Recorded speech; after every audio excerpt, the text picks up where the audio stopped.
Je suis Amandine Andrieux, la chef de service de la structure. On a ouvert en septembre 2012. Il y a 3 dispositifs. C'est vraiment une prise en charge très globale du mineur isolé étranger, puisqu'on a une équipe de maraudeurs qui va à la rencontre des mineurs isolés étrangers sur les camps, notamment sur la jungle à Calais et d'autres petits camps plus près de l'Odomarois.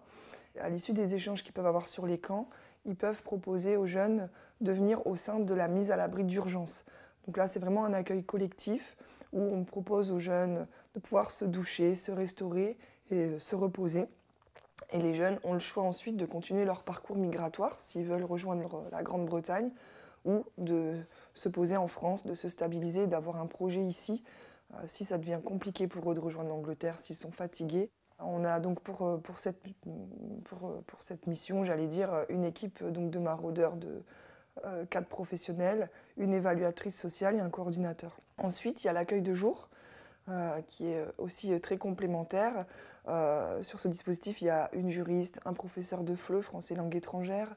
On a des animateurs qui sont plus sur un volet citoyenneté, laïcité, intégration en France, prévention santé.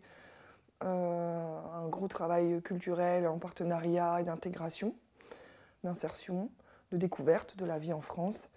Et on a une conseillère insertion pro, parce que dans l'accompagnement des jeunes, on privilégie vraiment l'intégration par les contrats d'apprentissage. On pense que c'est mieux pour eux parce que ça leur permet d'être autonomes plus facilement, à la fois au niveau budgétaire, financier, mais aussi peut-être ça leur permettra d'avoir un titre de séjour plus facilement grâce au contrat d'apprentissage pour prouver leur intégration en France. Il y a des ateliers qui sont mis en place quotidiennement pour ces jeunes, chaque jour. Il y a aussi du coup la cantine, ils se restaurent ici le midi. Et l'accueil de jour est mis en place pour les jeunes qui sont à la mise à l'abri, qui souhaitent, voilà, ils peuvent du coup échanger avec la juriste, ils peuvent participer au cours de français. Si ça leur plaît, ils restent. S'ils veulent continuer leur parcours, ils repartent. Et peuvent aussi participer, enfin doivent aussi participer à ces ateliers parce qu'ils sont obligatoires pour les jeunes qui sont donc dans notre dernier service. Le dernier service, c'est les appartements en semi-autonomie. Donc là, c'est le service stabilisation pour les jeunes qui ont choisi de se stabiliser en France, de faire leur projet en France. Au quotidien, ça peut être les guider, les accompagner, répondre à leurs questions, les rassurer aussi sur des situations des jeunes.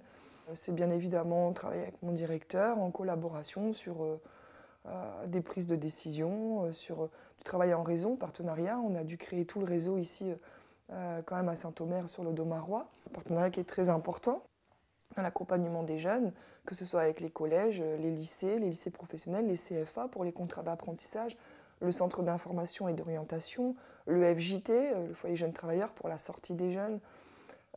J'en ai certainement oublié, l'aide sociale à l'enfance qui est aussi un partenaire très important. Les clubs sportifs, on travaille avec énormément de structures, d'infrastructures, les maisons de quartier. On va toujours être cantonné dans le même quotidien, les appartements. Lâcher aussi un peu parfois la pression, parce que malgré tout, c'est des jeunes qui ont énormément de pression. Parfois, on puisse leur permettre de lâcher prise par le biais de ces activités ludiques, sportives, culturelles.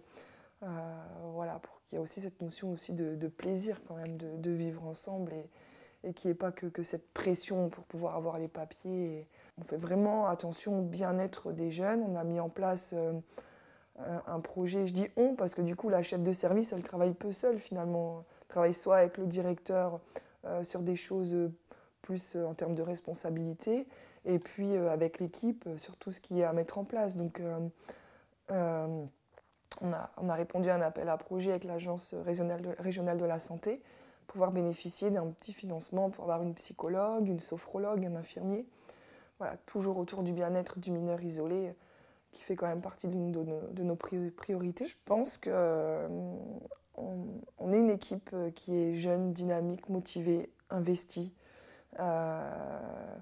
et qui vraiment a envie de faire au mieux pour ces jeunes, avec aussi parfois certainement de la frustration. On aimerait toujours faire plus, et puis il y a les budgets, il y a le fonctionnement, il y a le cadre. Donc il y a tellement cette volonté de faire bien que parfois on peut être frustré peut-être de ne pas pouvoir aller plus loin encore.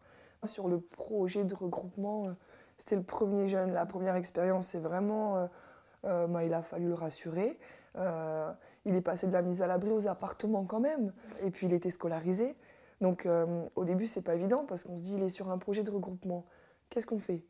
Est-ce qu'on fait tout pour l'intégrer alors que demain il va partir? On fait quoi? C'est quoi son projet? Son projet, c'est partir. Est-ce qu'on l'installe ici ou pas?